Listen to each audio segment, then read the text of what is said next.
बोले श्री लक्ष्मी नारायण भगवान की जय। श्री वृंदावन बिहारी लाल की जय। श्री गिरिराज धरण की जय।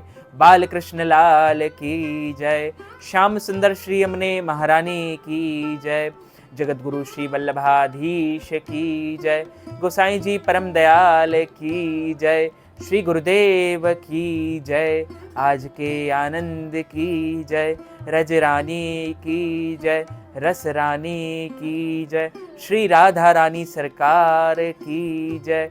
गिरिराज धरण की जय। गिरधर लाल प्यारे की जय। सब संतन की जय। सब भक्तन की जय। समस्त ब्रजवासीन की जय। जय जय श्री राधे। जय जय श्री राधे। जय जय श्री राधे श्याम। एक राजा के राज्य में सभी लोग एकादशी का व्रत रखते थे।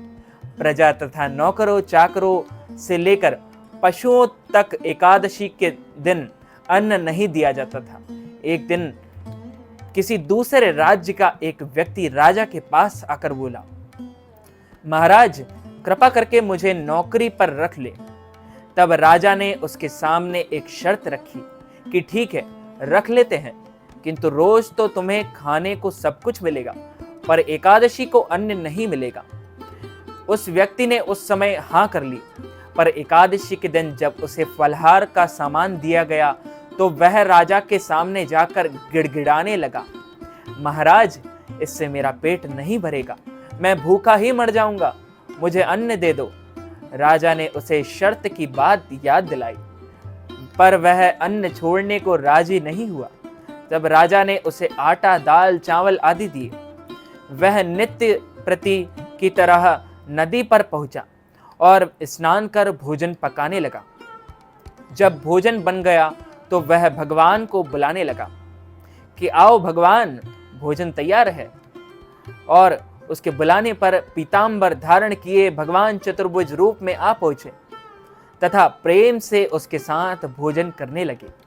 भोजन आदि करके भगवान अंतर्ध्यान हो गए तथा वह अपने काम पर चला गया। 15 दिन बाद अगली एकादशी को वह राजा से कहने लगा कि महाराज मुझे 2 गुना सामान दीजिए। उस दिन तो मैं भूखा ही रह गया। राजा ने कारण पूछा तो उसने बताया कि हमारे साथ भगवान भी खाते हैं, इसलिए हम दोनों के लिए ये सामान पूरा नहीं होता। यह सुनकर राजा को बड़ा आश्चर्य हुआ। वह बोला, मैं नहीं मान सकता कि भगवान तुम्हारे साथ खाते हैं। मैं तो इतना व्रत रखता हूँ, पूजन पाठ करता हूँ, पर भगवान ने मुझे कभी दर्शन नहीं दिए। राजा की बात सुनकर वह बोला, महाराज यदि विश्वास ना हो तो साथ चलकर देख लो। राजा एक पेड़ के पीछे छिपकर बैठ गया। उस व्यक्ति ने भोजन बनाया तथा भगवान को शाम तक पुकारता रहा, परंतु भगवान ना आए।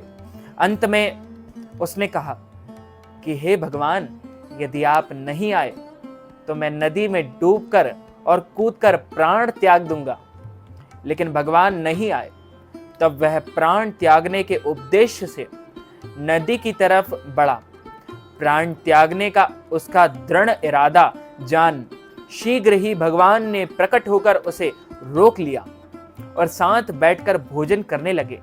खा पीकर वे उसे अपने विमान में बैठाकर अपने धाम ले गए।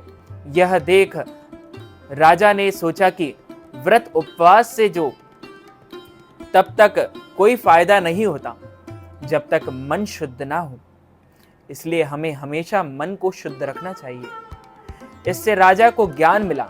वह भी मन से व्रत उपवास करने लगा और अंत में स्वर्गलोक को प्राप्त हुआ। एक राजा था, उसके राज्य में प्रजा सुखी थी। एकादशी को कोई भी अन्न नहीं बेचता था, सभी फलाहार करते थे। एक बार भगवान ने राजा की प्रतीक्षा और परीक्षा लेनी चाहिए। भगवान ने एक सुंदरी का रूप धारण कर लिया तथा सड़क पर बैठ गए। तभी राजा उधर से निकला और सुंदरी को देख चकित रह गया। उसने पूछा, हे सुंदरी, तुम कौन हो और इस तरह यहाँ क्यों बैठी हो? तब सुंदर स्त्री बने भगवान बोले, मैं निराश्रिता हूं। नगर में तेरा नगर में मेरा कोई जाना पहचाना नहीं है, किससे सहायता मांगू?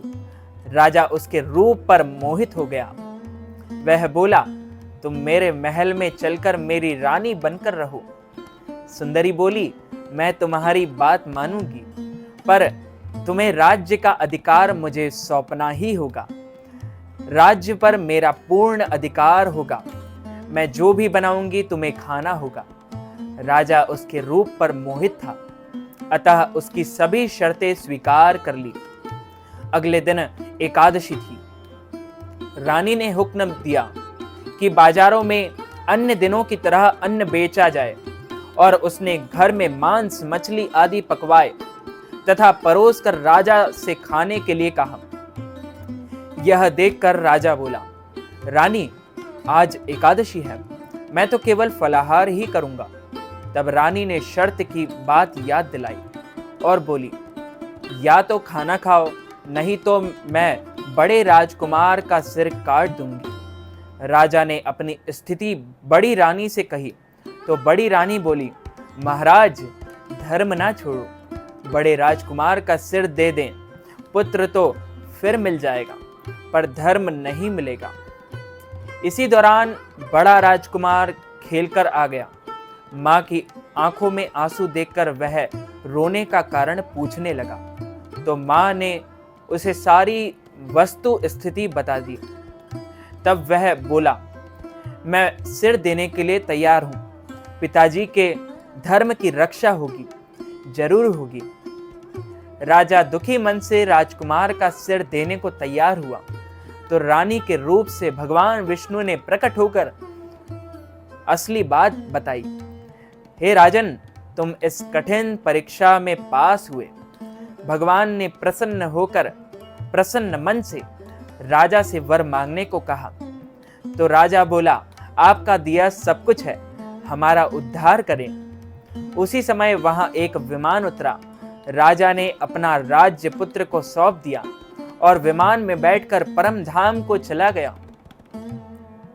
अच्युतम केशवम राम नारायणम कृष्ण दामोदरम वासुदेवम हरि श्रीधरम माधवम गोपिका वल्लभम श्री जानकी नायकम श्री रामचंद्रम भजे जानकी मनोहरम सर्वलोकनायकम श्री शंकरादिसेवितम पुण्य नाम कीर्तनम श्री राम राम राम राम राम नामतायकम रामकृष्ण वासुदेवा भक्ति मुक्तिदायकम रामकृष्ण वासुदेवा भक्ति मुक्तिदायकम।